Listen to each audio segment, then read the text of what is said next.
I mean you, dear listener. Thank you. Thank you for listening to this Warui Deshou podcast. We're so happy to have the pleasure of your company today. If you've listened to us before and like our show, you might be wondering how you can support us, since we won't take your money. This podcast will continue to be free, but if you'd like to show your appreciation, please consider leaving us a rating and review on iTunes, as those help our discoverability. If you don't use iTunes, that's fine too. You can follow us and like and share our content on SoundCloud and Twitter. Additionally, we love getting your feedback, positive or negative. Tweet us at Warui Deshou or email us at waruideshow@gmail.com. Whether or not it gets read on the show, I can assure you, we all read every tweet and email you send us. And once again, dear listener, we thank you so much. Now please, enjoy the show.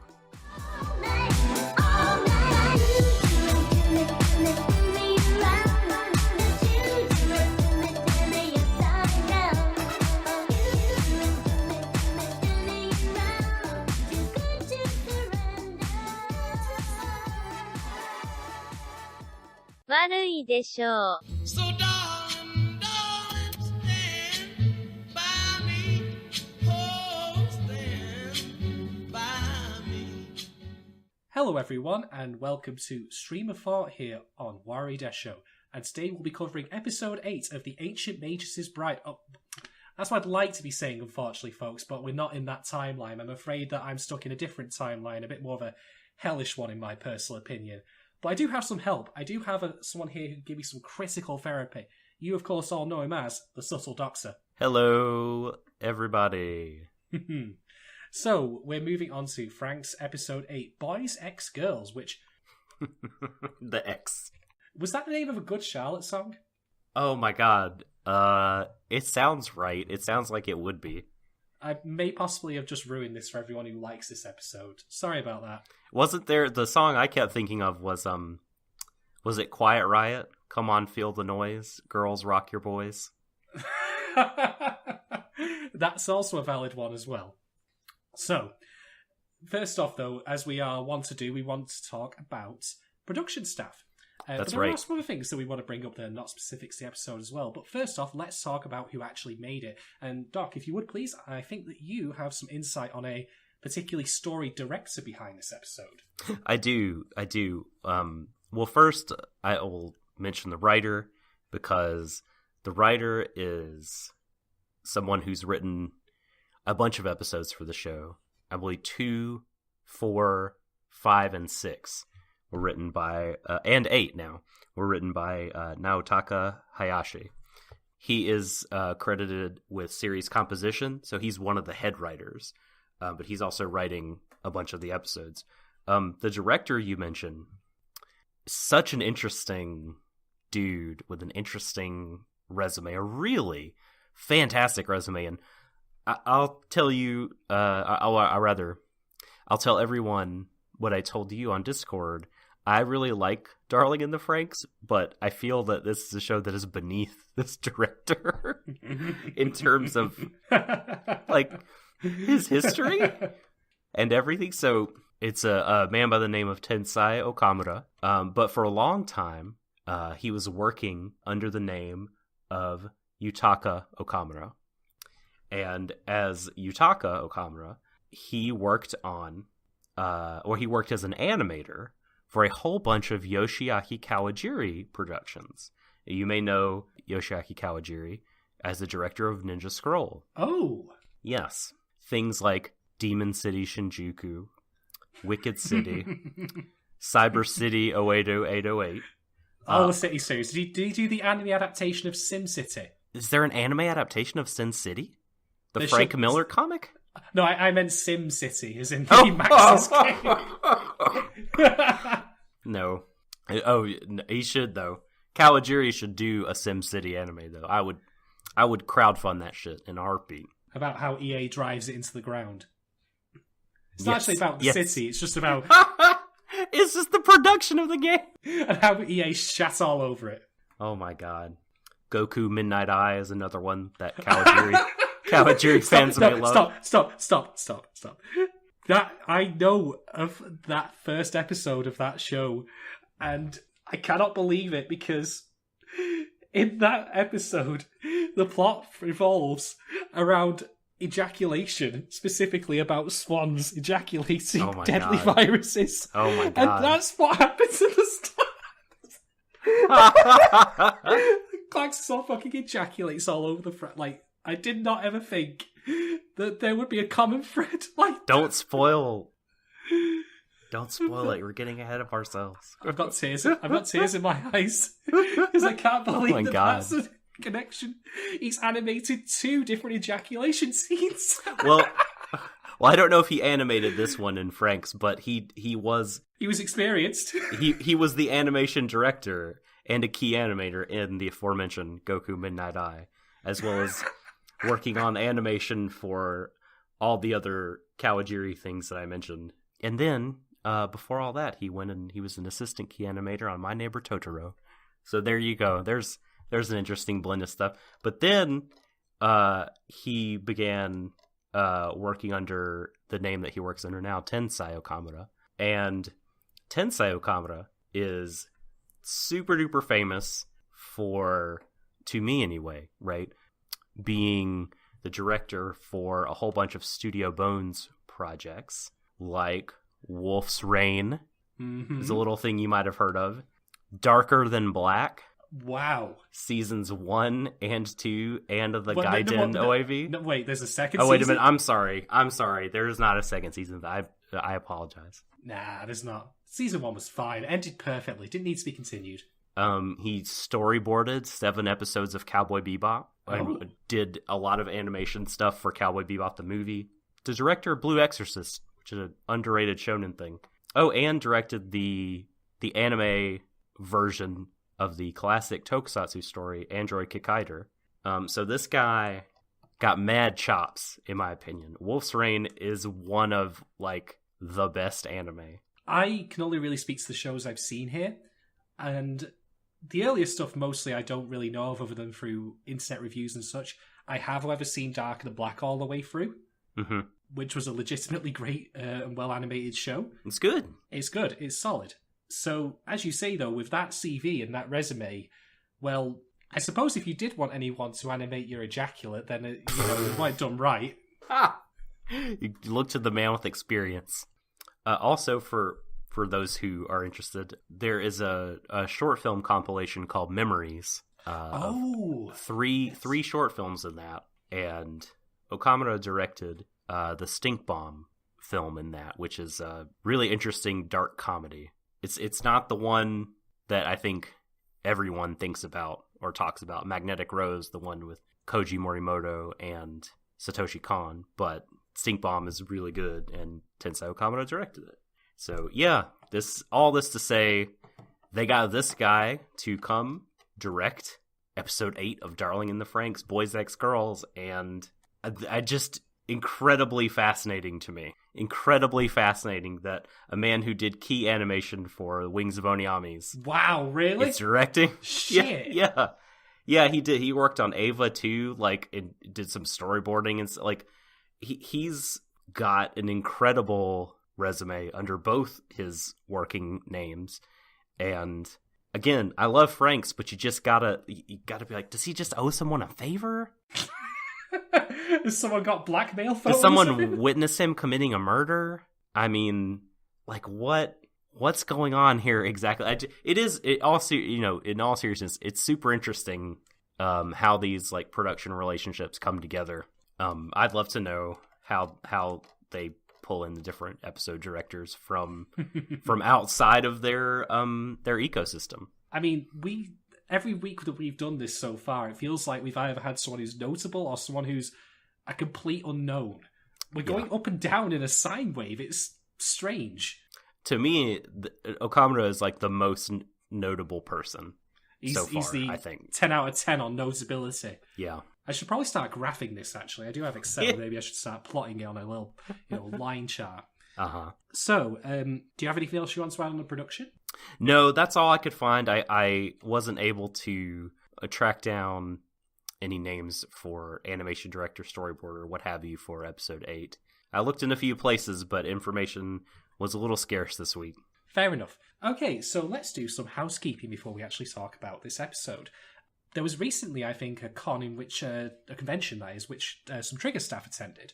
Going to the second hand, they made a point during their Q&A about the production of Franxx, which is that as a co-pro, it's been apparently an absolute fucking nightmare, to the point where they won't do another co-pro again, or at least they've been very hesitant. Whoa! Wow.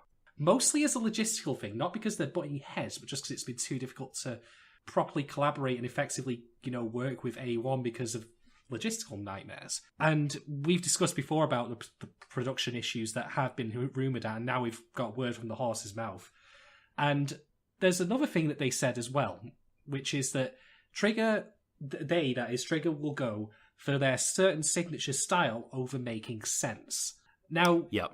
I'm reading that and I'm thinking to myself, why can't you do both? Because they have done both. Well, so I think they would say that Gurren Lagann and Kill la Kill are not examples of shows that make sense. They're shows that rush boldly forward to do Trigger things in the way that Trigger wants to do them. Much more so than like being something that you can, I guess, really, what am I trying to say? Being something that makes sense. Well, I think that Kill la Kill made perfect sense. I understood character motivations. I understood the world. I wasn't constantly asking questions or generally being confused about elements of the show, both in and out of it universe, like why it was made, what the design decisions were, or, what the characters want to do. That's what I mean when I say that they have done it where they've had their cake and eaten it. They've had their style, and they've had it make sense. So, okay, fine, I get it. You want to have a signature style as a studio. That's absolutely fine. I would rather that be the case than have every studio design everything the exact same way. So we're just, we're looking at what feels like photocopies. Nothing feels distinct or unique. And to its credit, Franxx is a unique-looking show. It has that Trigger style. It has the 4 sparkles that I mentioned, from episode 4 when Strelizia breaks out of the hangar. Mm-hmm. But part of me thinks that if you have the capacity also to have things make sense, you might want to have that be the way as well. It's not a mutually exclusive thing. You can do both. And they have, but, well, anyway, that's just an observation. Let's just put it that way. I think if I had to guess, like, you might be working with different definitions of, or senses, rather, to be confusing, of what making sense kind of means. That's probably true. Because this show feels like it is trying to be more grounded than Kill la Kill or Gurren Lagann ever tried to be. You know what I mean? Like, I think the reason we're asking questions about the world building and confused about it is because it's a show that is trying to do world building, and I guess Trigger is just not really concerned with finer details of that sort of thing. Too bad they keep bringing them up then, but, well, anyway. Well, I know, well, hence, like, the co-pro, like, the difficulties that you talked about them alluding to, right? Is like they have their house style, and A1 has a different way, I guess, of doing things, and they're coming into conflict creatively, perhaps. And as I've alluded to before, like, production difficulties don't necessarily need to be about the animation or the music. It can just simply be the script. I mean, Phantom Menace, that thing didn't have a working script before they started producing models for it and such. Oh my god. So it just goes to show how important it is to have a fully functioning script. And as I've said before, like, a lot of Franxx's problems I've seen so far really do come off as, like, first draft issues, because they can all be undone. If you had a script doc to go over them and just unwrite them or change them, they'd be fine. But that's not what we've got. And if that's the case of the production issues, that actually ironically makes sense. I get that. But much as I complained about Ava's ending, and the fact that it was done on post-it notes, you only get marks for what you submit at the end. I never did an exam where I got points when I left at home, I'm afraid. So, hey, there we go. I'm going to be cruel about it. I'm sorry. Judge the show for what you see on the screen, for sure. I just think all the surrounding details make it an interesting sort of show, right? Whether whether you think it's good or not, whether you think it failed or not. Like, it's an interest. This is an interesting thing that is being attempted. Indeed. And the story behind it is pretty fascinating. But absolutely, yes, judge the product as product. As given, yeah. Mm-hmm. And now on to the second bit of housekeeping before we discuss this episode, which involves, of all people, Kim Kardashian. Ah! No, really. Yeah. So, picture this, right? Picture a 30-year-old bald anime fan on the bus to work in the morning, and he's looking over his phone, going through Twitter, just checking out various things, and he spots what looks like fan art of Zero Two. And he thinks, oh, let's have a look at this. Let's see what this is about. And he opens the picture, which has been posted by Danica Harrod. Shout outs to her. Yep. Of Waypoint, a fine video game website. Indeed. And you look at this picture and you think, wait a minute, there's some other bits and bobs here. It's a really good picture of no, I'm not talking about Nero Master, sorry. It's a really good picture of Zero Two. The fan art is fantastic. But it's not been posted on Danica's Twitter per se. It's been posted on Kim Kardashian's Instagram. And it was a screenshot shared of that by Danica. And I thought, that's madness. Like, this is fake. And I checked the Twitter thread that she posted this in, and she actually provided a link to Kim's Instagram with this, directly to this fan art. And there it is. Now, here's the thing, right? I heard recently that Kim, was talking about how she has always liked anime and was now telling people about it. And I thought, that's cool. I never would have thought the anime that she would have posted about would have been Darling in the Franxx. Don't ask me why. I'm basing this solely on just surprise. But hey, there we go. She was speaking specifically in the Instagram post about how she liked Zero Two's hair in that picture. She called it her hair aspo, or hair aspiration. Now, the reason I bring this up is for a couple of points. First off, we need to talk about gatekeeping. Specifically, if you feel like being a gatekeeper, kindly go fuck yourself. Because people have been saying, give me a mal link or it wouldn't happen, or, wow, like all these people suddenly coming out liking anime. Fuck off. Oh my gosh. Eat shit and kiss my ass. I don't particularly care for any of Kim's previous works that she's done, like Keeping Up with the Kardashians, all that stuff. I'm not the target audience for it, admittedly, but it always just smacks me of reality TV dribble. Could not care one iota for it. But that being said, if you've got people like her and Michael B. Jordan, who played Killmonger in Black Panther, coming out in support of anime, take your allies where you can get them. Be grateful for the fact that there are people who are passionate about anime and are willing to talk about it to audiences who otherwise wouldn't really care about it. I mean, let's be very honest here about our own podcast, for example. We're probably talking in a vacuum of people who are already into anime. Yeah. We're speaking to the in-crowd. We're preaching to the choir. Disclaimer, the choir not being the crazy cult from Bloodborne. Talking about a different choir. Crazy cult, cool outfits, but a group that we probably don't want to associate yourself with. Indeed. Yep. Just a PSA. Now carry on. So, as far as I'm concerned, the more the merrier. I'm always happy to have more people, famous or not, enjoying the stuff that they enjoy and being proud of talking about that to other people. That's long been a stigma that I've had issues with. I've had people go to me say, hey, you're still watching that anime thing? In the same way that someone might come up to you and say, hey, are you still, injecting black tar heroin? So, yeah, I'm glad that that's a thing, but what we really don't need is pissants, being arseholes about this because people are now talking about it. If you have that childlike mentality where suddenly your precious little thing that you've coveted and kept close is now being, in your mind, appropriated by someone who's popular or a celebrity or whatever, that attitude belonged in, the playground when you were 7. Grow the fuck up. I'm not going to mince words here. I'm not interested in, playing nice with these kind of people who, they see something positive like this and just decide to take a giant dump all over it. Kindly go fuck yourself.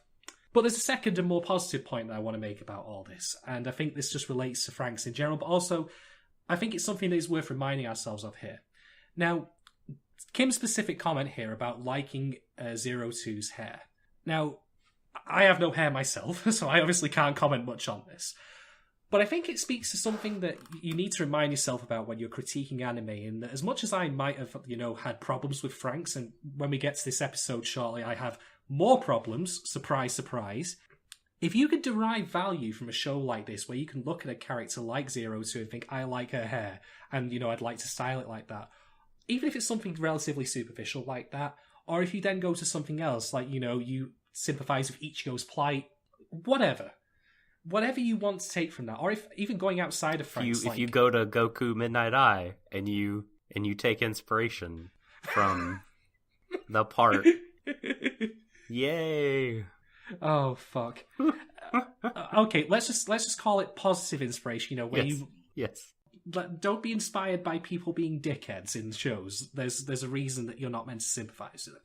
But I'm talking about positive kind of stuff. If you take away genuine positive value from a show, even if it's a troubled or bad show, broadly speaking, whatever consensus may say or whatever, smarmy curmudgeons like me might say on podcasts, then I have to say that is fantastic, and I hope that people keep doing that.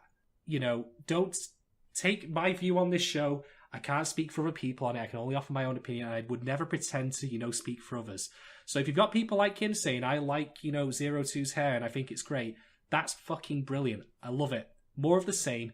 Enjoy the things that you can, even if it's only little bits of a show. If you can just pick out little nuggets in otherwise bad shows and enjoy them, treasure those little parts. Just go with it. So, all told, I think that Kim liking anime is a good thing, even though, like I say, I'm not really interested in her as a celebrity or a person or her previous works.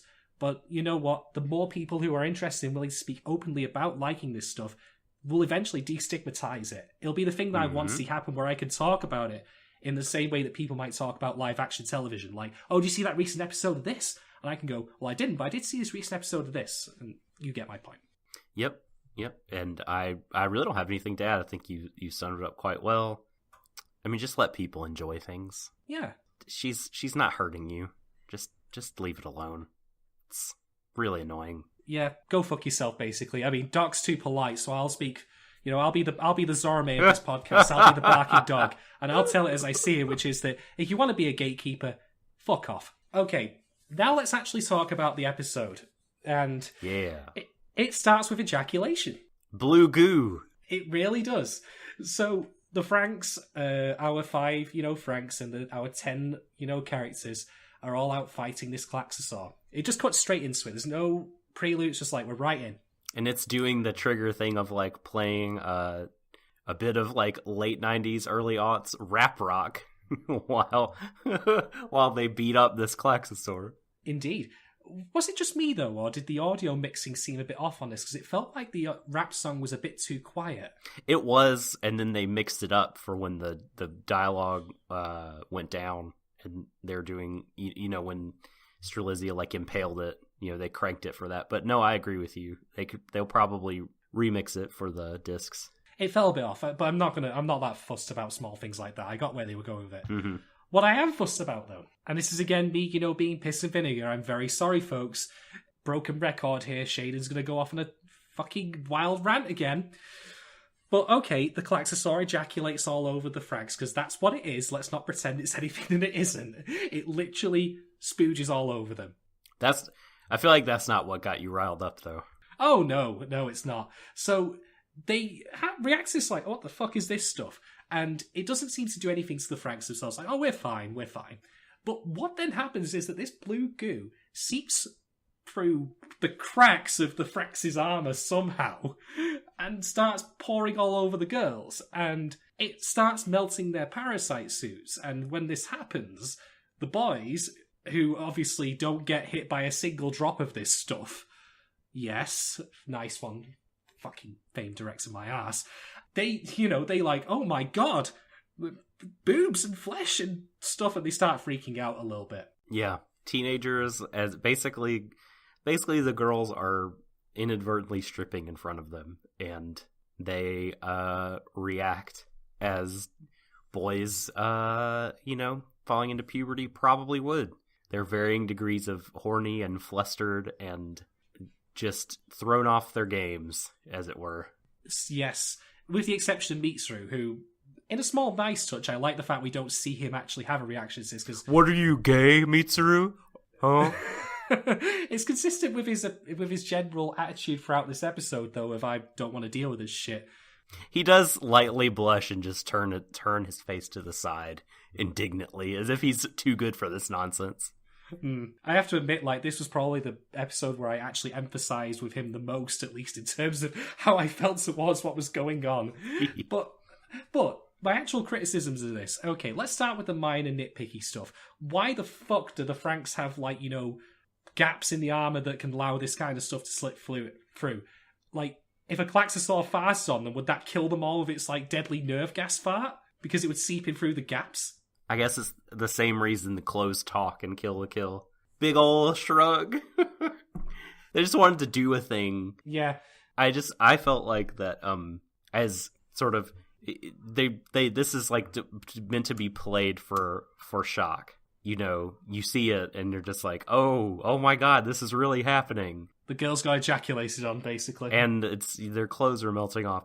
And, you know, it serves the dual purposes of being a catalyst for this is very much a one-off episode. Like, the plot is pretty self-contained, despite, like, you know, alluding to some stuff that we'll find out later on, or that we may or may not, but it's largely self-contained. And the thing that happens here, it kicks that self-contained plot off, but it also is, you know, as I said to you again in Discord, the fan service at all costs. This was their time. This was their time to get it in. Yeah, but I'm not done yet. I have more that I want to say. Okay. That was one minor nitpick. Another nitpick. So this acid can't burn, because it is acidic. Can't burn through the Franxx's armor, but it can burn through the parasite suits. But it then doesn't actually harm the women in any way, shape, or form. Like, they all should be in absolute agony. Like. You burn plastic onto your hand by accident and it fucking hurts. But they have no reaction to it. Now, I actually know that this is because their consciousnesses are downloaded into the Franxx themselves. In fact, there's a nice little touch where Miku actually taps the side of her Franxx's head to, like, get Zorome to do something. Which I thought that was quite neat. I like that. So I get that, but there's no injuries to them after the fact. It just gets rid of the clothes because of course it does. Whatever. Fine, okay. That's silly. It's just a means to an end. I mean, don't think too hard about it. Sort of the whys. It's like, because thematically this episode is about stripping away layers of that guard us, and the physical motif is like this. So this is the beginning of that. They want to kick off a story about this sort of thing, so they strip off the clothes, unfortunately, unwillingly, of the ladies, and you have the fan service moment, you know. So yes. However, those are the minor nitpicks. Here's the major issues I have with this. Why does this not happen to the guys as well? Now, you can say, well, they didn't get hit by it. That's fine. But what I'm talking about is, why does it only happen to the women? Right. Why is this centered solely around how the guys feel? And if you think this is just specific to this moment, this is the entirety of the episode. It's about them discovering what it means to be horny and, you know, aroused and all that. But there's nothing from the girls' side of things. They're passive actors in all of this. I know. And you're right. I mean, that's a big thing. Like, the show is clearly written by and directed by men. Which is a big problem when we get to the later lesson that this episode tries to push on the male characters. Funnily enough. I can't fucking believe this.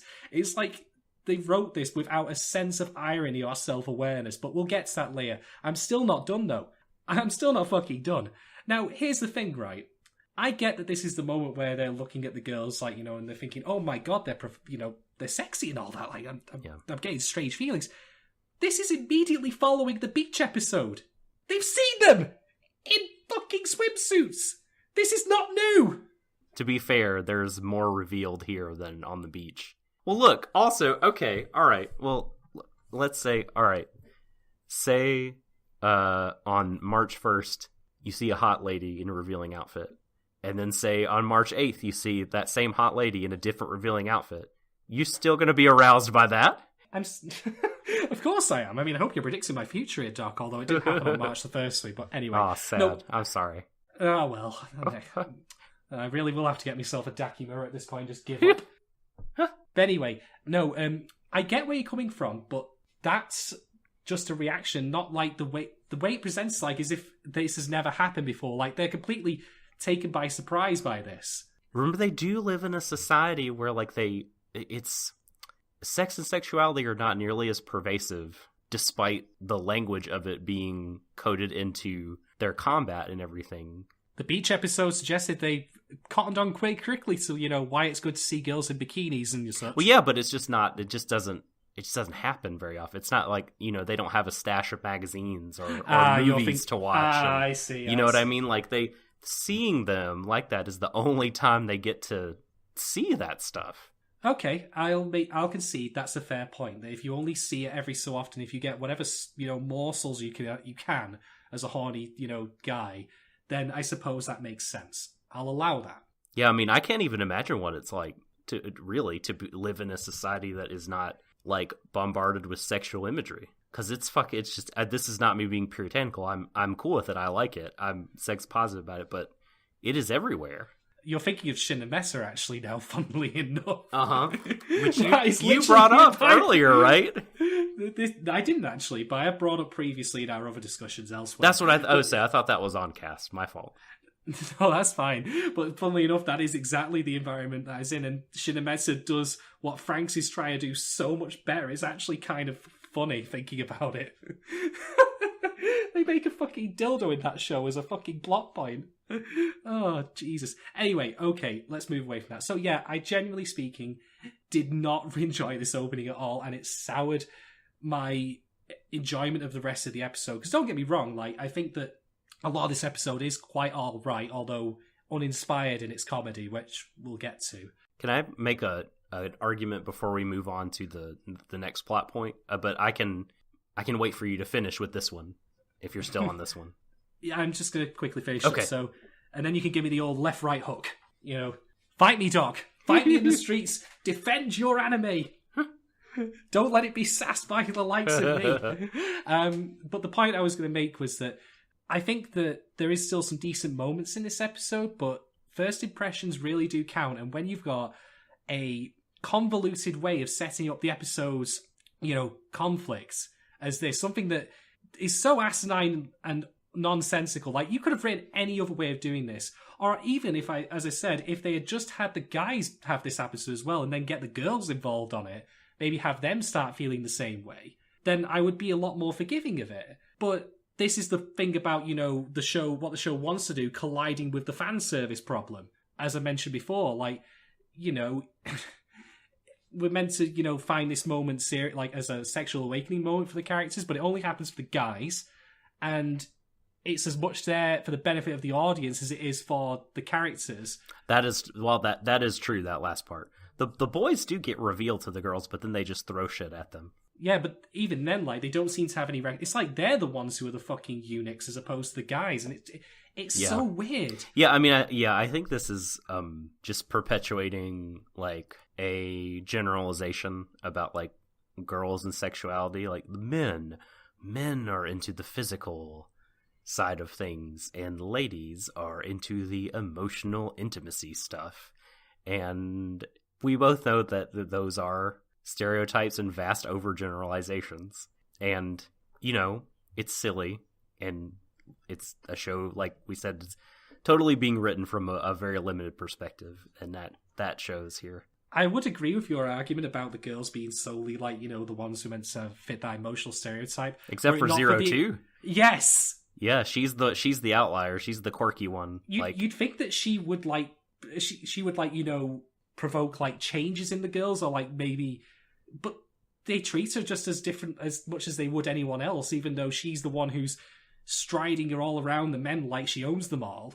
I think she wants to. This episode, I thought, was really fantastic in her ingratiating herself into the group and, like, pushing back on those on different attitudes that both the boys and the girls have, and trying to unite everybody and sort of change the group from within by stirring shit up.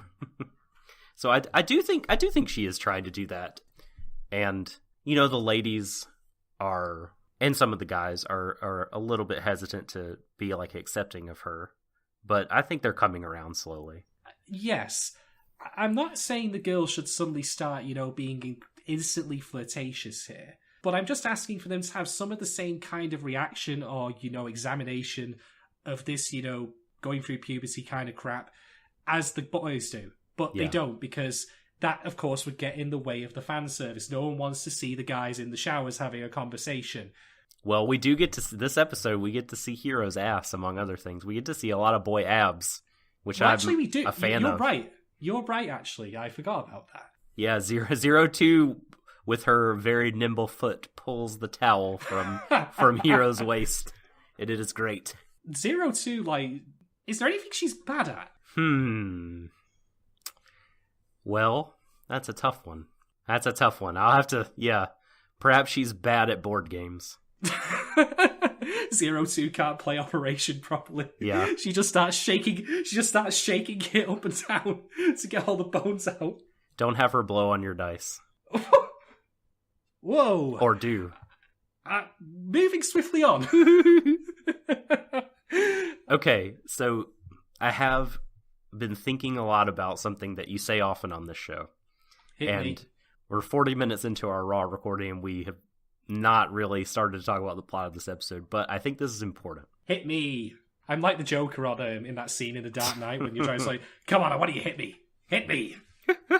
So, what you, and you're not the only person that says this, but the argument often presented is like, well, this show, when it does its fan service, it doesn't give you enough. It's not sexy enough.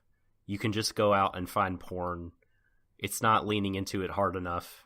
It's too much plot, so the fan service is only detracting, and it's not sexy. They're not doing it hard enough. They're good enough. And I think I was thinking about this a lot because this show, well, first of all, I think to say that it is not sexy is a super like subjective claim, right? I mean, that's going to differ from person to person, obviously. But when you're making arguments about duration and emphasis, I think that for certain viewers, they are going to find pleasurable shows with different degrees of duration and emphasis. Like, they're basically, consider it like a slider when you're making a game or a character. And many people are going to like it up to 100. Many people are going to like it on 0. And many people are going to like it at different places on that scale. Franxx is somewhere in the middle. And I think that there's a big portion of late-night anime viewers in Japan and anime fans here that enjoy like where the slider is set to in terms of the duration and the emphasis. That they find that it is sexy and it is just the right amount, where they get some of that and they get some story. And if that's not a mix that is for you, I think you are entirely valid and have every right to be like, look, this isn't doing it for me. This is not working. But I think to say like the show is objectively in error or doing something critically wrong, I think that might be, I don't know if I buy that necessarily. That might not be quite fair. Well, I don't disagree with anything you just said. In fact, I actually feel kind of glad now I put in that, caveat before where I said that if you're enjoying it, regardless of what I or anyone else might say, then that's fantastic. Because I do genuinely believe that. And I absolutely agree with that was actually a really good metaphor, actually, for the whole way this works. And I think that you've pretty much got me bang on the nose as being, we don't know what end of the slider is which, but I'm certainly at one of them. Yeah. You're a man who prefers extremes. Well, but, Doc, I'm afraid that I have a trump card I'm going to throw into the wrench of this when it comes to Franxx later. Or rather one that Franxx may actually end up doing itself. It was that little it was that little critical point that I told you I was going to discuss in a previous episode, but was going to hold off on. Well, Franxx has now veered so close to it, I can't ignore it anymore, and I have to put it on the table. But we'll get to it when we actually get to the episode's lesson, so to speak, that the boys learn. because it's relevant to that, and it's relevant to its construction with the fan service. You may possibly have an idea where I'm going with that, but we'll come to that later. So, let's pick up where we left off. After the opening, they're all back at base. The guys and the girls are yelling at each other a little bit. The girls specifically are giving them a load of shit. Miku is basically in charge of this entire episode as far as, getting the cat claws out. She is pissed.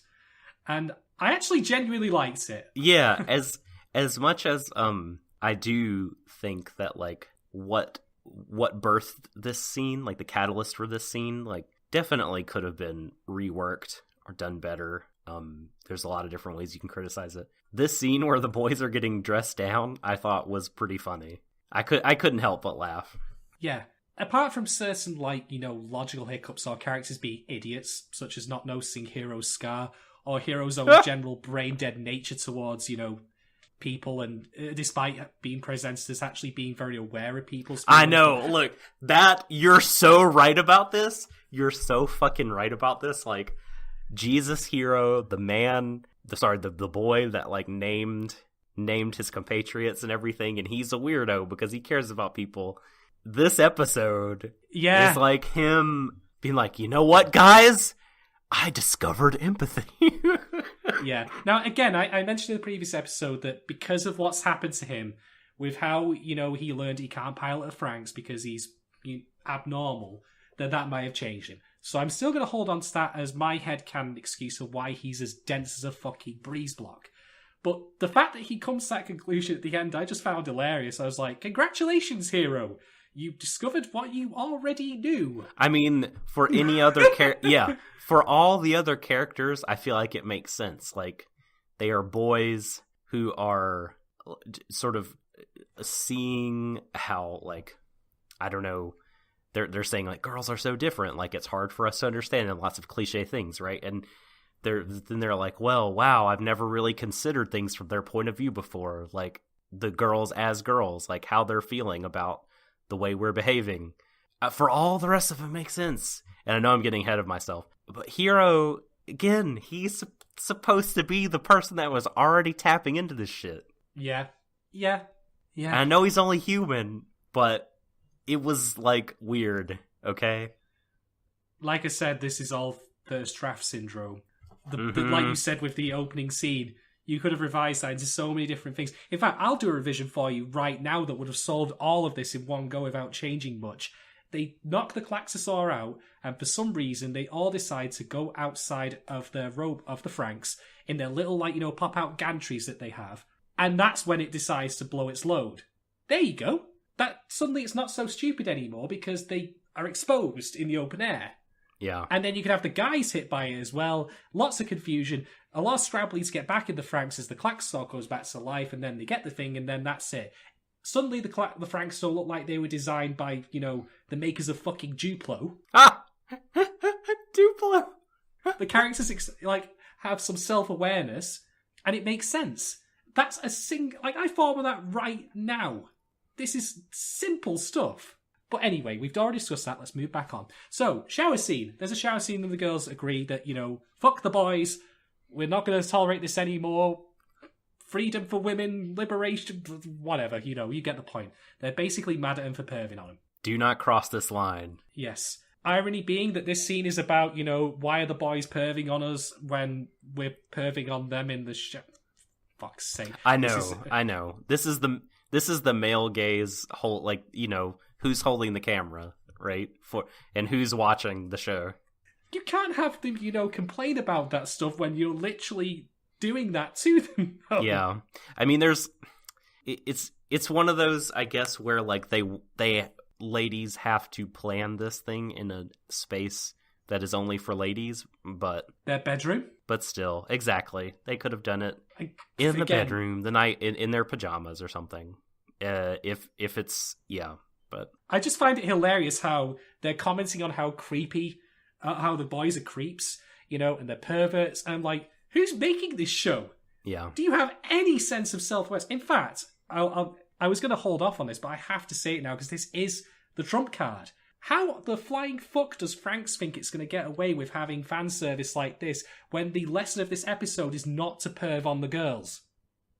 I don't think that is the lesson. That's necessarily. literally what they say. That we shouldn't perv on them so much. But then Miku says, a little bit is okay, just don't go overboard. Oh, Abs the verbatim line out of her mouth when she shakes hands with Zorume. You're right. You are right. I don't know, I don't think the show can have its cake and eat it like that, though. I mean, it's walking a line and it's falling a lot. I mean, like, I see where you're coming from. I think that they're trying to be sex positive and body positive in the way that, like, a room full of middle-aged Japanese men would write it to be. You know what I mean? Like, I mean, admittedly, I don't have full knowledge of... Episode 5 director was a lady, though. What, like...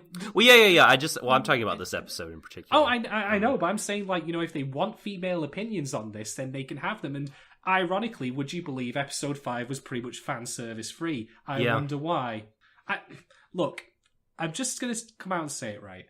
I wouldn't mind it. I think Franxx actually could do something really spectacular here if, from this point onward, after this episode is over, if, with the exception of certain bits with 02 here and there or whatever, that it's significantly dialed back on all the fan service. I think the opportunity is there. I think the handshake agreement that we'll get to between the two sides, like, could, if the show doesn't walk it back for comedy's sake or, you know, for titillation's sake, like, could signal a sea change as far as, like, them actually learning and having some empathy. And like you said, the boys saying, like, well, like, the girls are under all this stress, they're giving it their all, and, you know, we're putting them through a lot. And also, on top of that, they probably don't enjoy us leering at them. We shouldn't do it so much. And the girls saying, like, well, we understand you're boys and you're going to do that, but just try to keep it in check. Like, yeah, I feel like you're totally right. Like, the story has built a foundation where, yeah, you could the trajectory of the show could have a lot less of that, and it would be, they've just built it into the show. Yeah, this is the thing, right? Lindsay Ellis, I think, Lindsay Ellis, nostalgia chick. Shouts to her. She did a series of videos on the Transformers series, doing film theory about them, which are all really great, by the way. You should totally check them all out. They're fascinating insights into, I mean, what you can actually learn from a really, really bad series of films, like, fucking terrible. Now, she did one on the male gaze, and she did one specifically covering also the character of Michaela Barnes, who is Megan Fox's character in the first two films. Mm-hmm. Now, let me ask you a question, Doc, and this is cheating because I know that Lindsay asked this in the video of her Twitter followers. Tell me what you remember of Megan Fox's character from the first two Transformers films. I mean, I think what it wants you to remember is that she's really hot. Yes, spot on. Exactly. But Megan Fox's character is actually the most competent human character in the entire series. Yeah. She has an arc. She's competent at mechanics. Like, not a typical feminine thing, by the way. You wouldn't expect women necessarily to be mechanics. Not saying they shouldn't be. In fact, I'm writing a book with which the lead female character is a mechanic, so whoop-de-doo. Also, you know, she's got a bad history with a juvenile record. She's trying to make amends. She's trying to do right. And she actually actualizes and saves fucking useless fucking twat wiki's ass numerous times. So she's a competently written character, but the camera and the direction in those films doesn't gel with the writing. It objectifies her and makes you think that she's not meant to be taken seriously or meant to be treated as a person. She's just there for, you know, titillation's sake. Mm-hmm. And then I think of Darling in the Franxx, and I think to myself, the entire point of this show so far, at least that's what it's building up to, is we should treat the girls with respect, you know, and not objectify them so much. But what does it keep fucking doing? This is the thing. The writing and the direction, much as it did in Transformers, don't gel. They clash against each other and they weaken the show as a result. I totally get where you're coming from when you said before about the whole slider idea, but if the central thesis of the show is literally we should treat people as people, why is the direction constantly finding ways such as the asinine introduction to undo that and objectify them? See, I'm not sure that that's the thesis of the show. Like, and we've talked about this, like, I don't know what it's about. Like, I'm not even 100% sure yet, like, the big thing that they're trying to say. I think this episode, they're trying to they're trying to get at some like sex and body positivity stuff in addition to, you know, friendship and team and that kind of stuff. And they use this motif of being sort of your clothes being pulled away from you and flung off, like to bring home the idea that like as a team they should expose themselves to one another emotionally and not be guarded because they need to, but because they could die at any time. The way that they're living their life, the job that they have. Mm-hmm. So, I mean, I see what it's trying to do and I get it, but like, I just think the execution could use some sharpening up for sure. But I don't know what the central point is. You know what I mean? Like, I don't know if it is saying like, don't objectify people or whatever. I don't know. It might be saying like, hey, guess what? Like, we all objectify each other and that's fine as long as we're all open about it. I don't know what it's saying. I have no idea. Okay. No, you're right. I think I misphrased that. What I meant to say was possibly just of this episode, but it's the thing that we're left with. We're a third of the way through the show now, and if we still don't know what it's about, what the fuck? I know. Yeah, I know. I see some things it's gesturing towards, but like, yeah, it just hasn't come together for me to like coherently say like, this is what the show's point of view is. It feels to me like they could go either by dialing back the fan service with this point now having been made, in which case you would then have it gel. In fact, all of the previous fan service would actually be an artistic point. You know, we're now... Don't get your hopes up. Oh, I'm not. I'm really fucking not. But wouldn't that be a wonderful thing? Like, that suddenly the audience's view of the women changes in line with the characters. But I'm not expecting that. I have absolutely no fucking hope that will happen. I don't even have hope that anyone will even, you know, suddenly go to, oh yeah, where the fuck did you get that scar from? I can't even expect them to do that. And then we've got the opposite problem, which is that now it's made this point, the characters will probably now treat the women better, but the camera sure fucking won't. So right. What's the takeaway lesson here? You know, don't objectify them, don't perv on them, unless, you know... I object to the show's use of the word perv in all of its forms, verb and noun. I just do not, and this could just be me, but I just don't agree with classifying, you know, heterosexual boys looking on like hot girls in states of undress as a perversion. I mean, it just seems incredibly normal. This is not a criticism of you, it's of the dialogue, the show. I know it's the words they use, yeah. And I don't know if it's a localization or the original script, but whoever is at fault, like, yeah, I'm not a fan of the word use. I think it stigmatizes very normal sexual behavior. Yeah, fair enough. No, I agree. And the final thing I'll say on this trump card of mine that I've now dealt, and I'll leave, you know, people to decide if I'm right or wrong on it or whatever, but the final point I make is that all of the fan service, again, is tilted solely on the women's side. Apart from, well, okay, no, that's a lie. It is there is, you know, bare boy. How could you keep forgetting about Hero's ass? How could I remember? No amount of brain bleach will scrub me clean. But anyway, but yes, the vast majority of the fan service is tilted towards the women because, well, you know, and if it wasn't even trying to make this point in the first place, you know, about don't objectify women, I would not even be anywhere near as bothered. I would be mildly annoyed at, like, you know, the asininity of, like, the setup for the episode or certain things like Ichigo's insert shot of her ass. Mm-hmm. I mean, brief as that was, it reminded me of that old trick that Kiyoara pulled in 1970s or so in cinemas, where you would be playing like a film and then they just have an insert frame of a Kiyoara advert for like a single frame, and then because it's just that single frame, you can't get it out of your head. Right. And obviously that's not a single frame in Franxx, but similar price. Just because it was so short, I was like, what the fuck is this? Why? Okay. They truly could. There's a lot of potential if they make the choice that we're talking about, like, and they're not. They pull it back. Like, it really could be this whole thing of, like, you know, when you're having its sexual awakening, initially, the first phase of it is very self-focused and desire-focused, but then other people come into it, and you have to manage your sexual desire with seeing other people as people and what their needs are, and with other kind of human emotions. Like, they could tell this big meta story about it.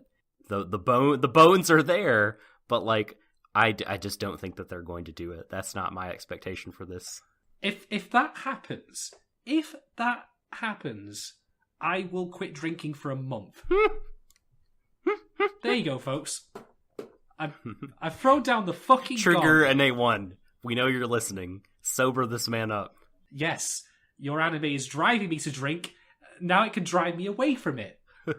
Bring it on, motherfuckers. Now that's all dealt with. Let's keep going. Let's keep trucking. So, the girls decide, right, we're going to not deal with the boys in our communal space anymore. And what they decide to do is to tape a line down the middle of the entire fucking schoolhouse. Which, they even taped it up into the fucking... I'm looking at the frame right now. They even taped it up to the grandfather clock. Which is great. It's very fun. And this scene is great because Miku has an amazing Zorome, don't you fucking cross that line or I will rip your fucking bollocks off and feed them back to your face. It's the most unhinged she's ever looked. Honestly, it's kind of terrifying. I would expect that face on Zero too and not on her. However, because I can't let, my own knowledge of pop culture not ruin something for me, I thought, wait a minute. Where have I seen this skit before? This comedic skit? And I'm 90% certain it was a joke from The Simpsons. I'm almost certain that Marge and Homer had an argument in one episode in which caused them to divide the house with a line of tape. Mm-hmm. And I just thought, oh god, well that's it. This is ruined now. I can't take it as being fresh or interesting because I've seen it done before. And the last time I saw it, the guy was fucking yellow. So, there we go. Great, whatever. But at this point, by the way, it turns out they're being watched. And this made me laugh. Fucking Dr. Franxx and Nana. And Speaking of Duplo, shot of Dr. Franxx building shit. He's looking for a microscope, and do you want to know what? I had a brief thought. Is he looking at the kids through the microscope? Are they like a tiny little petri dish? I don't fucking believe it. That is what's happening. And Nana and her unnamed male cohort just shrink themselves down. The incredible, what was it? The Amazing Journey, whatever it was. They're in a little fucking capsule. That would be the most amazing thing ever if that turned out to be true, that they all lived on a giant petri dish. In fact, that's what the plantations are. They keep introducing various viruses in the form of Klaxosaurs. It's this one blew up under the microscope. Oh no, an acidic discharge. Oh, fuck. But yes, they're making comments that, all the kids are going through puberty.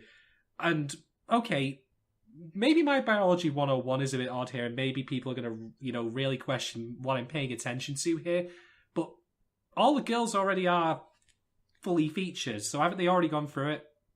I know. What a weird part. Because girls get it. Statistically are far more likely to go through it early than boys anyway. Yeah. They begin earlier.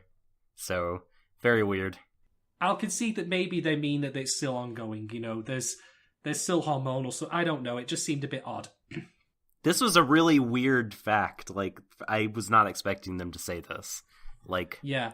It calls into question a lot of things I've been assuming about the other squads, the other people on plantations. I mean, the generic one from 26, they didn't look too much older than these guys. And yeah, I mean, I thought that this group 13 here was like just another one. You know what I mean? I didn't realize that they were so unique. They're a test group, as Frank says. So, I don't know, but again, this feels like the story running up against what the direction wants to do. Okay, we need them to be sexually appealing, so we'll draw them this way, even though they're meant to be going through it now, like... Yeah, that's interesting. Can't have it both ways, folks. Sorry. There's a nice scene though here with 02 just deciding to jump on Hero, which I thought was quite cute. She's just literally bouncing around. She just crosses the lines. It doesn't matter. It's great. I have to say that in thinking about that line, I thought to myself, Zero Two like passed through an S rank barrier with a guy for no, because she felt like it. I somehow feel that a line of tape would be The more masking effective tape is not The masking tape would be more likely to stop her. amazing. Anyway. So the plan the girls initiate of, they've firstly decided that because of the way the home is built, that the line they've drawn will stop the guys from going into the baths. And it turns out, by the way, it is just the one bath. This is important for later. But the guys, because they have, they're not entirely stupid, they go and bathe in the lake. And obviously Miku's like, wait, what? No, my plan! My plan is ruined! This scene, it's so great. Zorome's such a jerk. He's literally being a monkey. Just walks in shirtless with only a towel on. Just like, well, what we do on our side ain't your business. Yep. So the girls are complaining while they're cleaning, and they make a nice little bit of a joke about the fact that there's always someone there cooking and cleaning for them who we never see, which I thought was quite cute. The invisible caretakers? Yeah, that's a nice nod there to, the fact that there is just literally someone around doing this for them. Mm-hmm. Speaking of which, the boys decide, because again they're one-upping the girls pretty hard on this, that they take the tape and then draw it around the fucking dining hall. Yes. So the girls are basically now trapped. Oops. Yeah, Miku almost caves. She does. There's an interesting bit a couple scenes before the boys bathe in the lake when the girls are in their room talking. I think it's right before Zero Two jumps on Hiro. They're looking out the window, and Ikuno, again, I noticed this because despite the show being so sexually charged, there's not a lot of touching. Ikuno touches Ichigo on the arm. Mm-hmm. Just while they talk, she just reaches her arm and puts it hand out and puts it on her arm, her shoulder. Mm-hmm. I just think, man, this is significant. They're together a lot more now. Like I think it's getting pretty close to textual that Ikuno might be at least bisexual, at most gay, because she says that she wouldn't mind if things stayed like this forever. As in, the boys could just fuck right off and they never interact with them again. Mm-hmm. I'm actually not surprised she would feel that way, given she's partnered with with the fucking ice cube. The worst experience. Yeah. So I get that. I am actually legitimately surprised, by the way, at no point during what we've seen so far that there's no reference to Peter Pan of all things. Because when she said that, my immediate thought was, oh, Neverland. Mm-hmm. No, I'm not talking about the Michael Jackson place. Not at all. God, I hadn't thought about that in forever. Just clarifying in case someone thinks I'm misrepresenting. No, I'm literally meaning from, was it Robert Barry's book? The place where the kids never grow up? Indeed. So, I don't know, maybe that'll become more relevant as a concept later. I'm not expecting them to outright reference the novel. That would be... So Goro offers an olive branch and they refuse. Biku then sees Zero Two just step over the line because... Again, this is a lady who could not give less of a shit about the military trying to stop her from anything. I mean, she stole Strelizia from under them. Like, What the fuck was this little line gonna do? I'm surprised she didn't use it to tape Miku's mouth shut. I know. And Hiro is all like, oh man, we need to figure this out. Like, enough of this already. But Zero Two has ideas. She's like, nope, we don't need to stop it. We need to push it harder. I think she says it needs to be, quote, spiced up, unquote. She does. Funnily enough, the word I've been using all this time. But when I was watching this, you're thinking of the scene in which they're both outside with Zero Two holding the basketball on her head. And because she's just far enough away, I thought she'd punctured it with her horns. I thought she was going to try and pull it off then couldn't do it as something. That would have been great. I'm so sad that wasn't a thing. But it turns out she's also a dab hand at basketball, so hey, if she ever quits playing, quits being a Franxx pilot, she could do pretty well in the NBA, I reckon. I mean, with what we see later. I want to see her versus Hiroyoi on the court of basketball. Oh, she would cream his ass. Well, we saw him dunk over people in Gundam Wing, because you have to have your robot pilots be good at basketball and show other people up for some reason. Oh, she would still beat him. I don't even think this is a competition. I agree. I still want to see it happen. I want to see him get his face rubbed in the asphalt. Mm-hmm. Prick. Speaking of pricks, Thanks for the segue, Doc. I love it how you set up so I can knock him down. Kokoro goes into the greenhouse and we find, Quaalude Popper extraordinaire Mitsuru there. Yeah, he is the prick in question. Yes, he's got his bottle of pills in hand again, as if, just say, remember this plot point. Man, there is enough, to me, the viewer, residual tension from Mitsuru's prior actions when he loses it, when he's popping pills, and the tension that surrounded Kokoro picking up the illegal book that she's not supposed to have, such that this scene was pretty tense, but now I think that well of previous tension has run dry, and anytime I see those two on screen together, I won't feel like something, like a sense of foreboding, which I had felt about them up until this point. Yeah, Kokoro starts talking about flowers, she drops the book, Mitsu's like, oh, you took it, and that's kind of it, and I'm like, well, that's some time passed. I mean, I'm sure the flower stuff is relevant for other things, but... Well, the flower stuff, which I don't even know, but the biggest thing I took away from it was, we see Kokoro being motherly once again. Yes, tending the greens, she's been reading about flowers, she's planted seeds, she's nurturing. We see she's very nurturing, albeit shy girl, because she says, I can't help but, you're brave, Mitsuru, because you don't toe the line, I was too shy to do anything. So we get her kind of talking about herself and showing some things about herself. And Mitsuru, I sort of understood to be a very rigid sort of guy. Certainly cold by the book, and rigid in his, I feel like he's one of the guys that piped up and said, oh, what hero? You question Papa? Huh? You question Papa? What? You gonna say something against it? So, I feel like, yeah, he's a rules and structure kind of guy. But he sees her drop the illegal book he knows she's not supposed to have and just looks the other way and says, well, it's no concern of mine. I think that they're setting these two up as a pairing. I feel like that they will pair off at some point down the road. I don't know what's going to happen next with these. So, I mean, again, setup, reminder, and payoff. We've had the setup with Mitsuru popping Quaaludes before. We've got the reminder now. Mm-hmm. But where's this going? His behaviour is not any different normally than it would have been, apart from when he screamed a bloody murder about 02 nearly killing him because she nearly killed him. I mean, say what you will about him being a prick and all that. He was justified in being annoyed at, nearly being devoured alive by her, as people rightly would be. So, what is this leading to?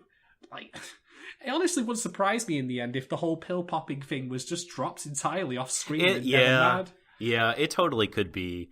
I foresee him taking some kind of fall for her, and you don't expect it because, again, he's meant to be the rigid rule follower, and she has stepped out of bounds by taking this book and then presumably doing other things. But then when she gets caught with her hand in the cookie jar, he will take it for her because he's developed some kind of, against all of his character traits of loving rules and being a stickler for them and not caring about other people, he will find himself defending this other person. This is what I see happening down the road. I have the opposite impression. I think he's probably going to push her under the bus. Damn, if he does, oh, that fucker. Do not mess with Kokoro. She's rocketing up the charts of best character. She's pretty good, actually. She's great. I really, really like her. She needs more screen time. She feels like one of the hearts of the group, to be honest. Just so cute. What a cute character. I just like her so much. I'm glad that because she, Zorame thinks that she's, the hotness. And you could see someone like her with a little bit more self-possession being more like 02 and kind of being out in front and attention-seeking and leading the group and, just being more overly assertive. But, she's very shy and very attentive and very motherly. And, call me stereotypical, all that stuff appeals to me. Hey, that's fair. That is absolutely fair. And I agree. I think she's a very likable character. She's the one who's, coming closest to actually discovering some sort of truth about this world and their own situation. she doesn't unfortunately reveal that to the rest of the group. But that's fair. I don't think it's something they're quite ready for yet. I mean, they're not ready for the revelation again at the end of this episode, even though they already kind of know it, but we'll get to that. That bothered me. Anyway, so the girls pass by a locked door with keep out tape all over it on the first floor of their boarding house. I immediately thought to myself, okay, they didn't know about this? What? Yeah. Okay, whatever, fine. I'm sure this will be relevant later. Moving on. Yeah, dystopian society, group of kids raised to follow rules very much, and there isn't a super rebellious type among them apart from 02. So, yeah, they had no reason to visit that area before.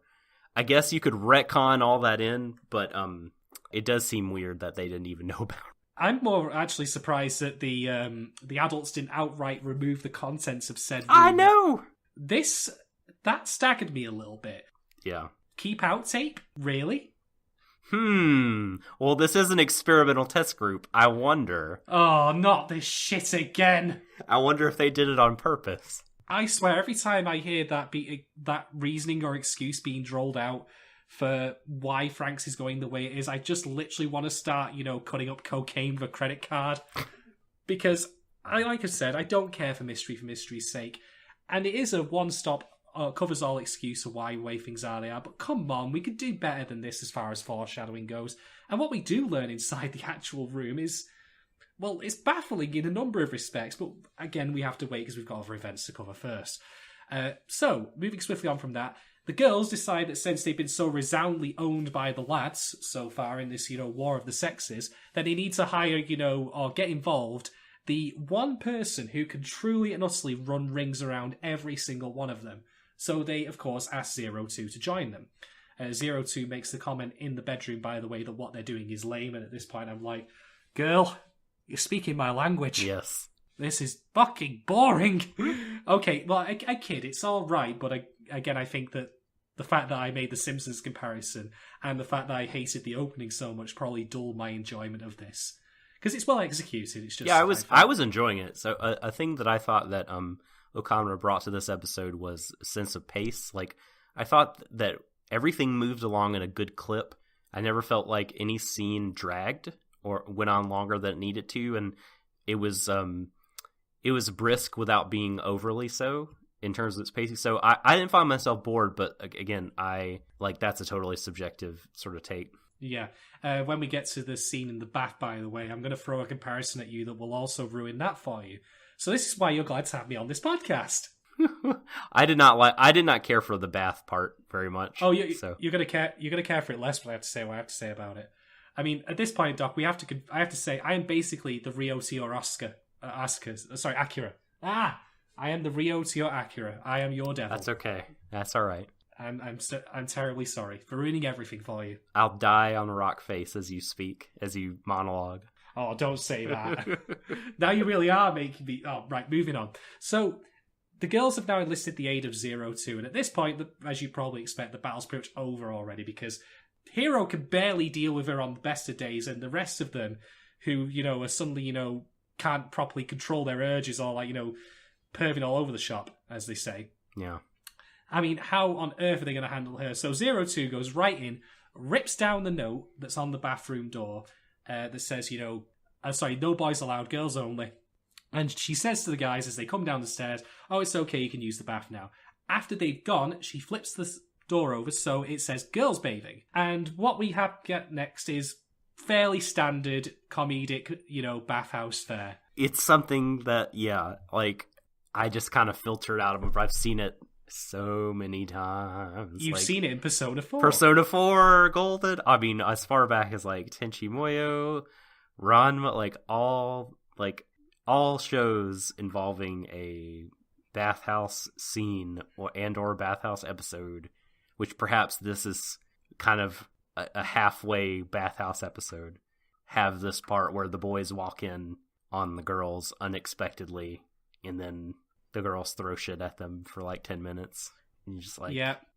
All right, gotta check that box. Moving on. Yeah, it's really. I mean, I've not even seen a tenth of the anime you have, and it still feels really uninspired. It's so prevalent. And you know what they could have done to just such a simple thing to make this more interesting and to solve the complaint I made before. Have it be the boys who are already in there and have the girls be the ones who walk in. Right. That would have been something different. Yeah. And we'd have then got a nice, reversal of the previous stuff. Because again, as I've said before, only the boys are horny. That's literally it. The girls could not give a shit. And I'm not saying that all the girls have to suddenly be spontaneously horny as well. That's not the way it should be.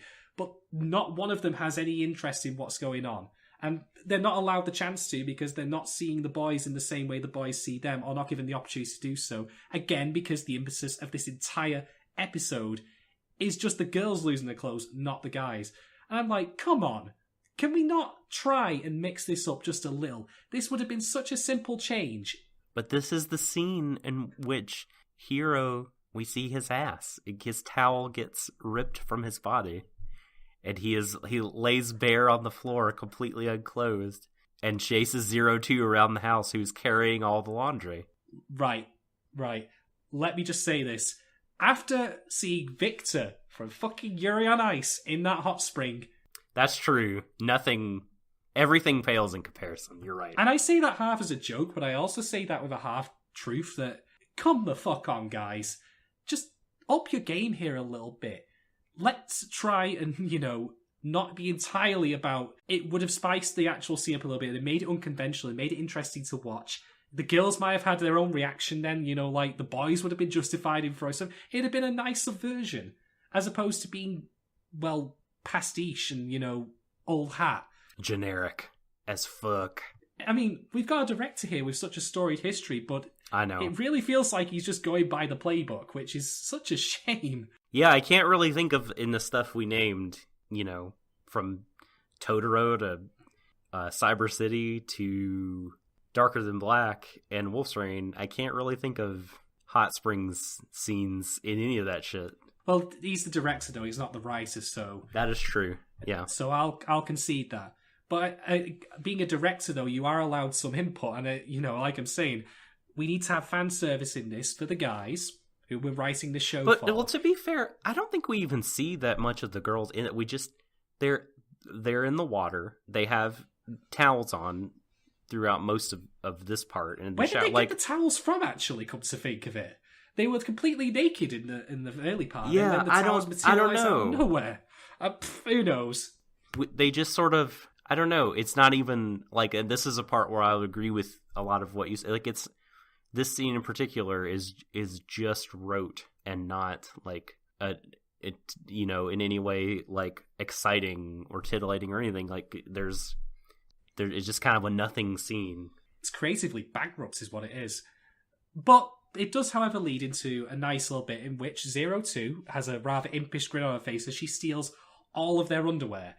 Thankfully, it didn't go on very long, and it was intercut with what you're talking about now. Yeah. So 02 runs away and she says, all right, darling, come at me. And she does literally do the Bruce Lee palm gesture, which is amazing. And Kakatekina. Thank God for this character. I know.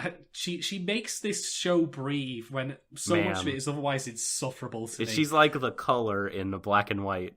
She's got pink hair, so you're actually half right. Fucking, Hero's like, what are you doing? I don't understand. And she's just like, I want to fight you. For real. Which is half, true. I mean, she's never gonna... It comes out in drips and drabs why she's orchestrated all this, but yeah, clearly she wants to have a tussle with her man. Yeah, it's fun watching this, and admittedly she does cheat by entering the Matrix a few times with the fucking leaps that she pulls off. It's amazing. She is backflipping the fuck out. And this is where the actual direction, the director's pedigree, would seem to be served quite well, because it's wonderfully done. It's very fluid seeing her leap around and just generally teasing him. It's quite flirtatious, and I really liked it. It's just unfortunate that one of the two parties is a character I think is brain dead, for lack of a better term. But there's so much I love about all this, like the chase, and then in one part that they are cutting to and from, you have boys and girls throwing pans at each other and yelling at each other, in various states of undress, and then you have these two up on the roof, and 02 flings the basket of laundry into the air, like all the clothes in slow motion dispersed everywhere. That was her ultimate attack. She's just basically like, who fucking cares? It's just your body. It's just a naked body. Who cares? Like the first time Hero met her, she was butt naked, so this is consistent, and I appreciate that. Yeah. I mean, like, kids unwind a little bit and get over this. And I appreciate that. And it's so galling and brazen, the hero can only just laugh. It breaks him out of this, like, where he's like, what are you doing? And sort of, like, annoyed at her to some degree. Her actions are so out there that, like, yeah, I mean, he just laughs and he's just like, well, you got me there. He actually feels like a human being for a brief moment. And yes, I know that these characters are meant to be, like, repressed in various ways, but come on, they don't need to be Vulcans, for fuck's sake. Vulcans? Yeah, they don't need to be like that. They can be a bit more animated. So, that's good. But the problem I had with all this is that I again have to remind myself we've just had the beach episode. The kids are letting off steam when they've already let off steam. It is put in a weird spot. I mean, as much as I like the episode itself, it probably could have stood to be at a different point in the show. You could literally take episode 7, the beach scene, out here, and it would actually gel with the events of episode 6 quite well. It would work, with the exception of Kokoro's book, of course. You would need to establish that somehow. But otherwise, it gels pretty much straight from episode 6. Like, episode 7 now feels even more like a unnecessary anomaly, in my opinion. Yeah, I mean, they accomplish slightly different things, but yeah, I mean, having them back to back is probably not the best decision in terms of composing this story. Yeah, you generally speaking need, like, a sense of rising and falling tension, and we've had the fall, and now things should start to rise again, but it's continuing to fall, which is odd. Until the end, like a little wee bit. Ineffectually, sadly. I don't think so, but we'll get to that. We will. So 02 says, darling, like, do I look more human now? And when she said this, I was literally gripping my desk. I was like, finally! Yeah. Finally, we get to have some insight into her character. She's going to reveal something about her past. We're going to learn some juicy morsel of info, and nothing. Fuck diddly squash all. Oh, I thought that was really significant. We've had this happen before, though, like, about, her making statements about, like, am I human or not? And I'm like, okay, that's fine, we've had that before, but now can we have more? We're a third of the way through here, give us something. I still have no fucking clue where she came from, why she is the way she is, what's driven her to the point she is now, why she's so obsessed with Hero beyond just simply piloting with him. We need more. Like, I just wanted one nugget of info. Yeah, I guess the other, like, this is meant to get the other characters caring about her as much as we care about her. Well, it's the only person she's saying this to is Hero, and... Well, I mean, that I'm saying the whole reason why she did this. Oh, to ingratiate herself with others. Yeah, to bring everyone together and to break everyone's walls down and make everyone realize, like, we don't need the artificiality of pretense and propriety. We need to... If you all have anything to say to each other, just say it, man, because you might not live to see tomorrow. You're all going to die. She actually says you're all going to fucking die. Yeah. I admire her bluntness, but, well, anyway. Yeah. I mean, she's trying to be more human, trying to be part of the group and change the group for the better. And because they are repressed, as you say. Yeah. I mean, her saying, they're all going to die, even that could have led into something more. Why did she think that? Now, I'm not talking about necessarily just, because she's been through stuff. Like, have her say what she's been through. Right. Why she feels that way. Has every single person she's ever cared about died in her entire life? Has she ever cared about anyone at all, apart from, Hero up until now? Give us something.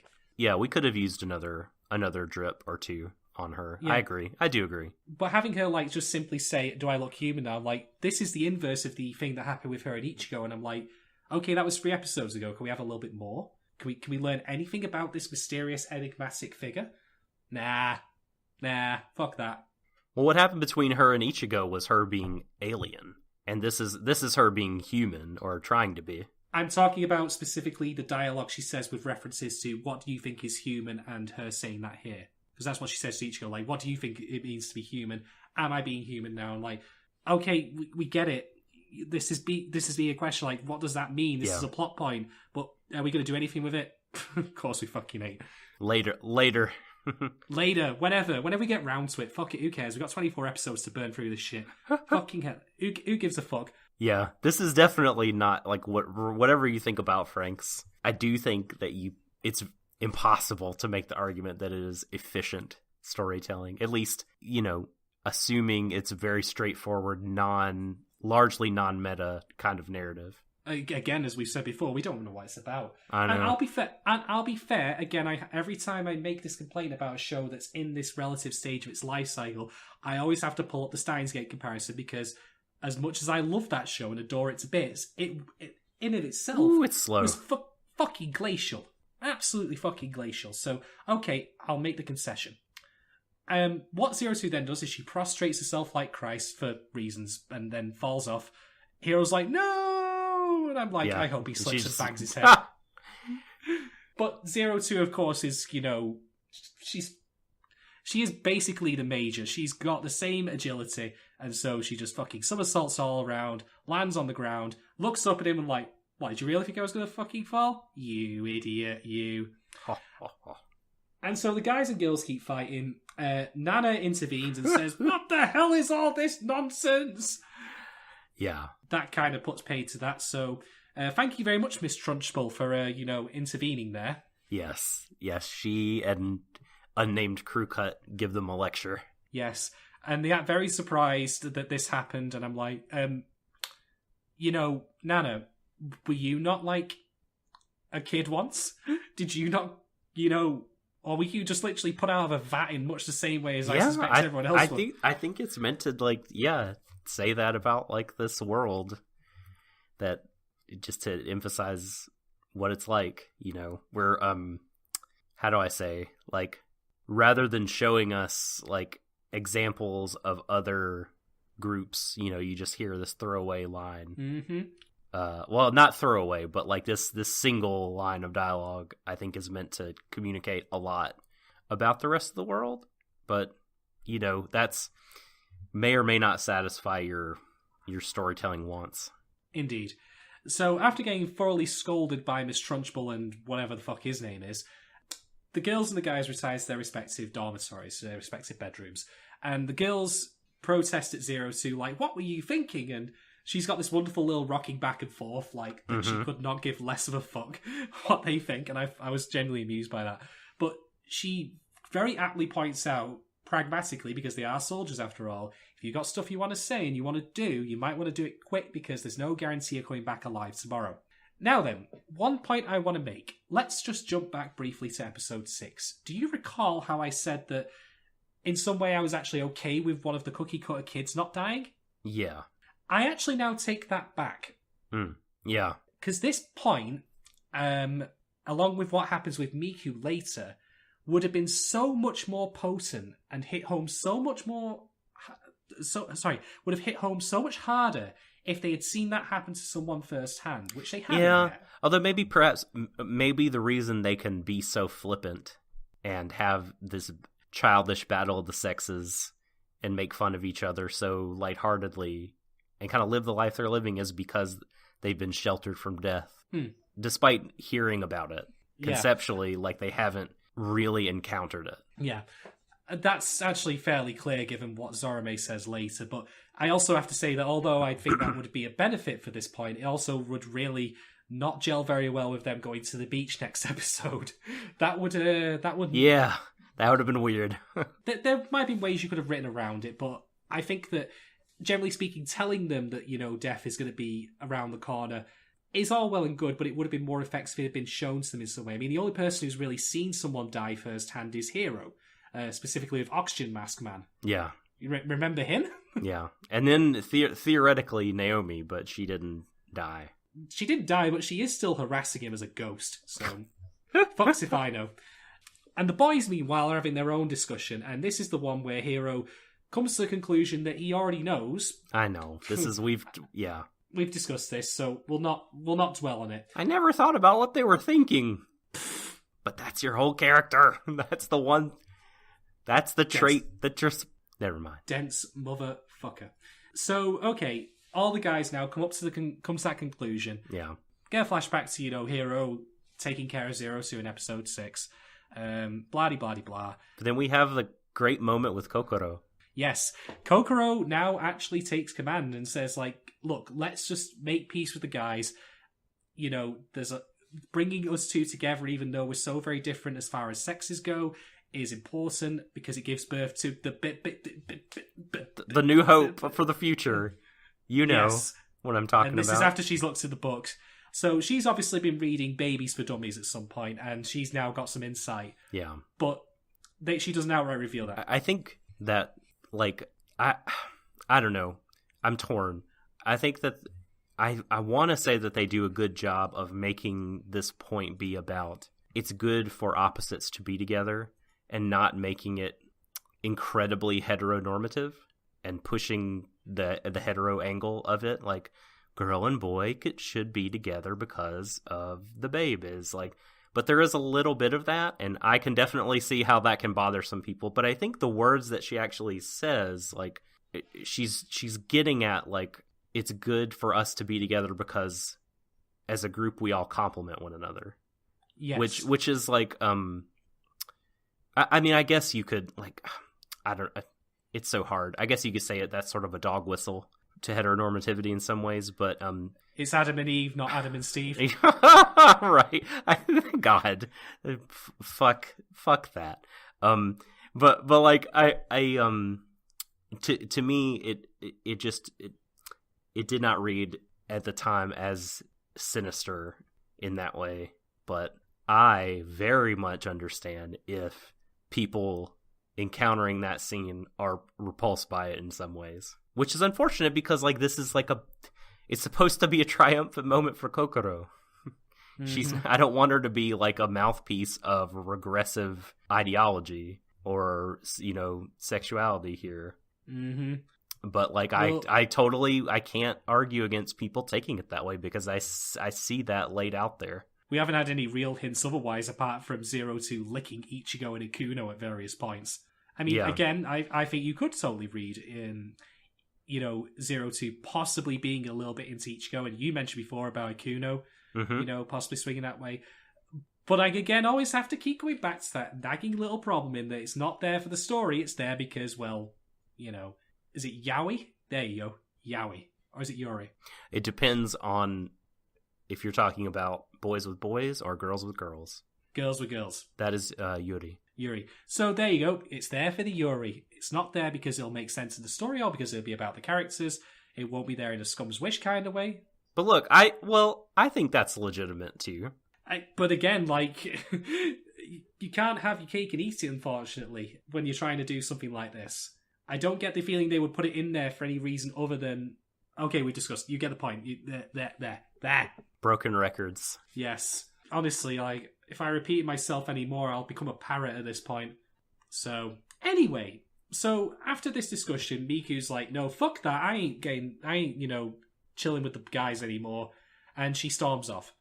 So they go to find her. The guys and the girls together, that is. And Miku has stormed into one of the rooms that was locked away with the keep out tape. So the tape could be torn down. The door was not locked in any way.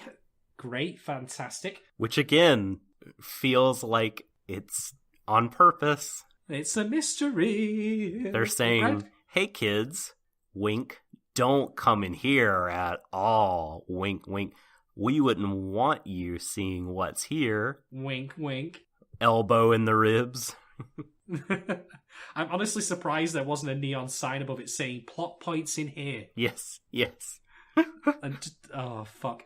Okay, so Miku goes in there and she sees that there's the room around her, and after, complaining about the boys, she finds a photograph. Now, the photograph is of the previous group of kids that were here. Mm-hmm. And she freaks the fuck out over this. It's actually really well directed, this little bit. Flicking back and forth between her eye and also certain items like a teddy bear. this was a place that was lived in, Yeah. and it had things of value to people. So very well directed. Which I think, yeah, absolutely. So, it's not the best anime panic attack or anxiety sort of moment that I've seen in anime, but it was very, very good. And I'm glad you mentioned the teddy bear, because I do think that this moment was extremely personal. I think it was not just about this idea of, well, there were some soldiers here before and they died, and now I'm a soldier and I could die. I think that there's more to it than that for Miku specifically. I think that there's some trauma there that she's blocking out or just hasn't talked about or whatever that we will hopefully find out about. But I do think there's more to it than what the other characters conclude about. Yeah. All the characters come in. Zormi actually kicks the fucking door down. Yeah, boy. He's like, my girl. I'm gonna come get you. I got you, fam. He's not the one holding her, though, as she weeps, so which I felt was a bit of a missed opportunity. Who's holding her? It was one of the girls. It's not Zorome, so at the end of the day... Was it Kokoro? I hope it's Kokoro. Like, that would make all the sense in the world. Yeah. So, Hiro picks up the picture. There's some really nice lighting here, because it's now dark. Hiro's staring it in shadow. I quite liked all of this. I'm just not particularly sold on the revelation hitting home that hard, because I'm 90% certain that they already knew that all of their their plantation's previous group was wiped out. Or they did, yeah. I think that they did too. I get the idea that maybe putting face system and all that is a thing, but this is not entirely new info. No, well, but think about, I guess, from their point of view, if you're kind of frolicking along, doing your high school or middle school thing, and then 02 is like, hey, guess what? You're all gonna die. So fucking get your shit together. And then you're like, oh man, what a downer. I mean, guess she's right. There were other, we see people die. I've heard about people dying in Klaxosaurs. And then you stumble into it. And that linked up with what 02 said can form a Voltron of self-doubt and depression and anxiety. Yes. That's amazing.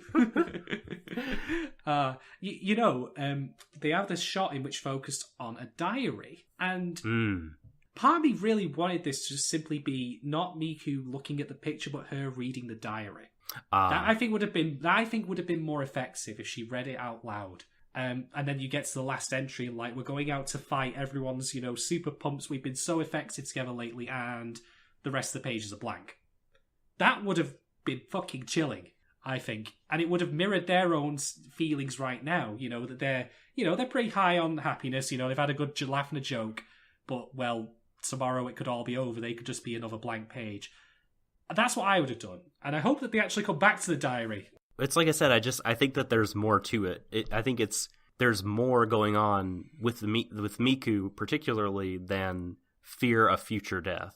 I think that it's triggering a past trauma, and that's why she has a panic attack versus everyone else just being gloomy about it. We'll find out, I hope, much as I hope we'll find out about everything else in this fucking show. It is really bad at kicking the can down the road. Holy shit. Oh, fuck me. Okay, that's pretty much the end of the episode. No, sorry.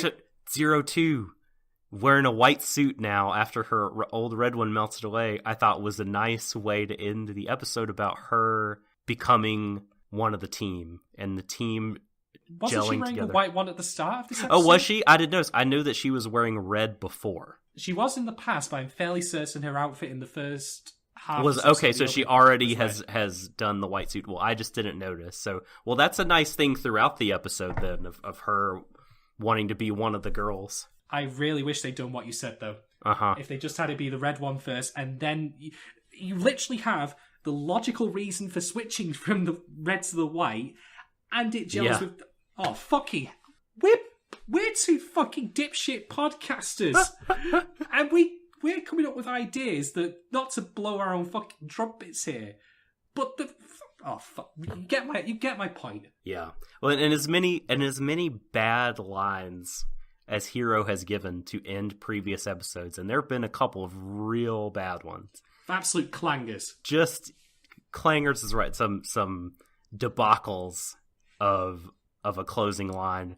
I thought the closing exchange between he and 02 was awesome, and where they look at each other, and having learned everything he's learned over the last few days, he says, "Look, 02, I just want you to speak your mind to me from now on. Hasn't she always Don't done hold that? anything back." Well, I think she's been blunt and inscrutable, but I think he just is saying, like, tell me what you're really feeling, and You can open up to me. yeah, Okay, like, be 100% honest. And sometimes she has, and sometimes she's been, very playful and evasive. And even if she hadn't, like, I think it's important for him to reaffirm that kind of open channel of dialogue. And then the first thing she says, she does it. She says everything she feels about him, says, "Grab me and don't let go." Aw. And I was like, fuck yes. That's what I'm talking about. She still could do better, but, well, okay, nice note to end on. And I also like that they honoured the, previous group by restocking the lilacs in the... Yes, that was really nice. That was a nice touch.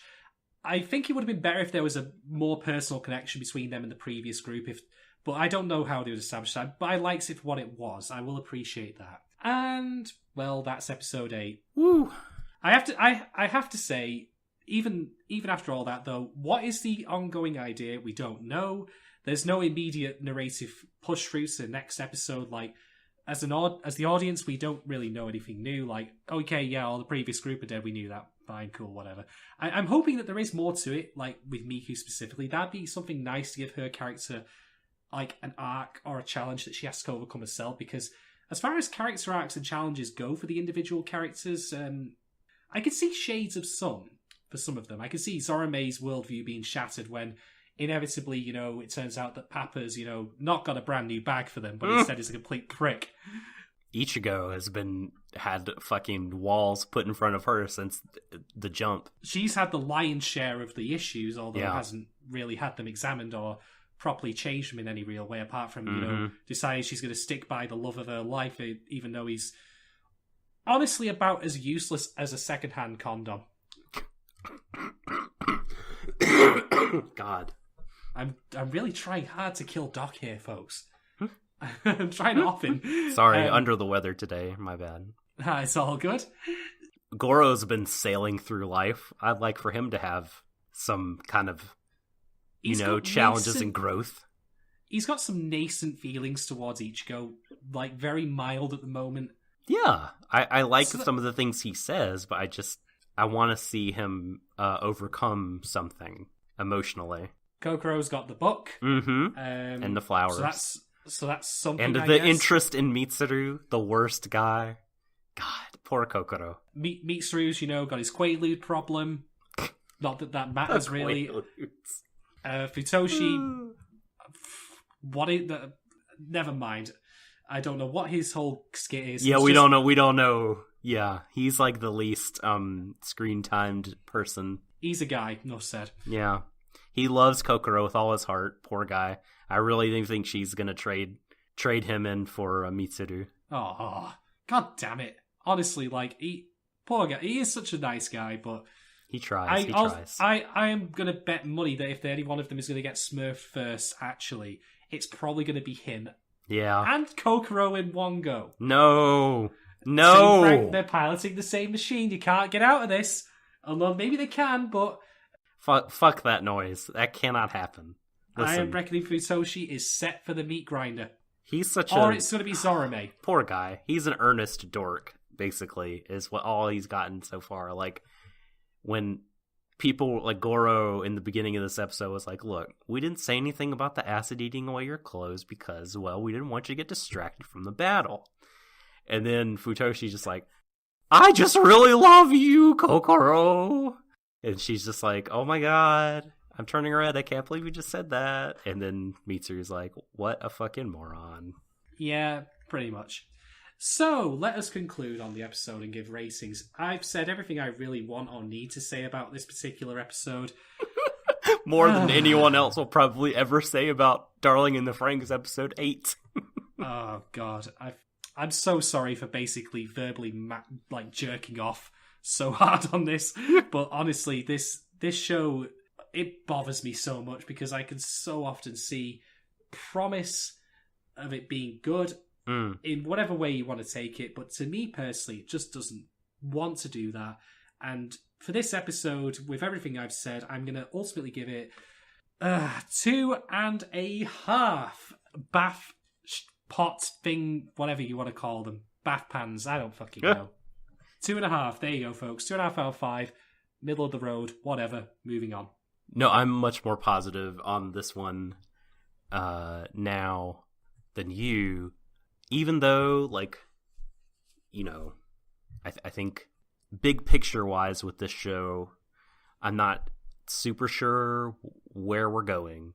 I do think that the characters are really enjoyable. I enjoy seeing them and learning teensy, weensy, itty-bitty little bits about the world from time to time. And I had fun this episode. The scene in which the girls pelt the guys with various bath pans brought it down a little bit in my mind. So I'm going to give it 3.5 flung undergarments out of 5. Fair enough then. So yes, once again, folks, we continue the trend. I'm, cantankerous, snarky old bastard. Never known a day's joy. No, I'm kidding. I don't. When I come down on the show, I do that with a caveat that all of what Doc says is, again, much as I said earlier, your mileage will vary on this. And if you take genuine joy out of the show and find something positive from it, that is fantastic. I've got nothing against that whatsoever. So, I might be, cantankerous, rocking on a chair, shaking my stick. Oh, it could have been so much better than this if we didn't have those fucking... And I won't argue with you. I would very much like a version of the show that you are talking about. Mm-hmm. I'm not going to pretend that necessarily that's the best way it should go. It's just what I would suggest. Mm-hmm. Please don't take it as like gospel or me saying I know better. Like I said, I'm just a dipshit on a podcast. Well, listen, I mean, the show is hardly above criticism. It is, it's very imperfect and could be a, God, I hope it's not this, but it could end up being 24 episodes of wheel spinning for all I know. But I've enjoyed the spinning of the wheels so far. But we'll see. It's always a exciting time to watch a new one each week and try to predict what part is going to bother you the most. Fucking hell. Well, if that's, if I can make entertainment out of me just grinding my teeth and wanting to, throw beer bottles at my TV screen, well, so be it. Anyway, folks, thank you all very much for listening, as always, to Stream of Thought here on Warui Deshou, covering Darling in the Franxx. Longer one than usual, but that's mainly because of the housekeeping that we had to do at the start. Mm-hmm. Business will return to normal next week, provided nothing strange or unusual happens. In the meantime, if you want to find us on the interwebs, I am at Shaden1010 on Twitter and at curiouscat.me/Shaden if you would like to ask me anything in particular. If you ask me, what you can get me from the bar, that would be particularly great as well. So please feel free to send that way. If you think you'd like, the alcohol version of coffee, the, donation site, maybe I'll set it up someday. Psy.der. There we go. That works. I love that. That's amazing. I may have to do that. That's great. And what about you, my good sir? Where can they find you on the internet? At The Subtle Doctor on Twitter and curiouscat.me/The Subtle Doctor. Excellent. Well, folks, until next week, we will return with Darling in the Franxx episode 9. Thank you all again very much for listening, and as always, embrace each other, everyone, until the ends of the universe. Mwah.